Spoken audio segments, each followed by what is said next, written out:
ازيكم؟ عايزه اعمل ايه وجبه فول الصويا بالاساسات. هنعمل مع بعض النهارده في الكشك الجراني. طبعا هي جايه معاها ايه الصوص بتاعها ده. تمام. هنعمل ايه؟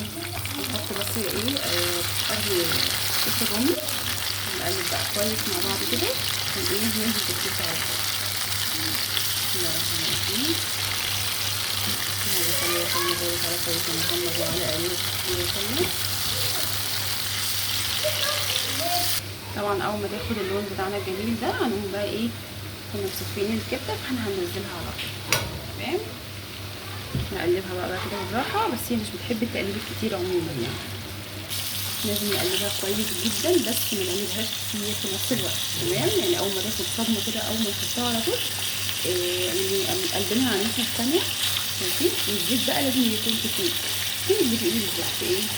اللي بتقليها يعني ليه؟ لان هي بتضيع طعم الزفاره صراحه. تمام كده. وكان في بقى تركايه اللي بحب اعملها مع الصوص جاي من بره اللي انا بقى ايه ما بجاش فيها. بحب احط معاها فص ثوم، وببقى مثلا ضربه مثلا ايه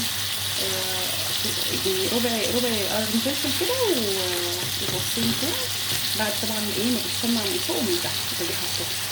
بصوا ده قرنين ثوم وربع قرن فلفل اخضر. تمام. هنحطوه بقى تتشوح مع بعض تشويحه بسيطه قبل ما نيجي في مرحله التسويه.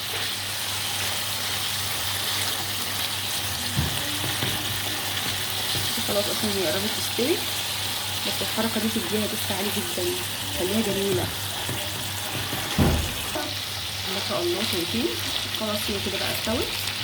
تمام. الزيت بتاعنا بقى اهو خلاص مفيش اي ميه ولا اي حاجه. كده الكبده بتاعتنا تكون تمام وريحتها جميله جدا. مش عايزه اقول لكم ما شاء الله اللهم بارك. طبعا بتتاكل سخنه، الكبده ما بتتاكلش ساقعه يا جماعه. تمام. بقى الف هنا علينا وعليكم يا رب جميعا اللهم امين. بحبكم في الله والسلام عليكم ورحمه الله وبركاته.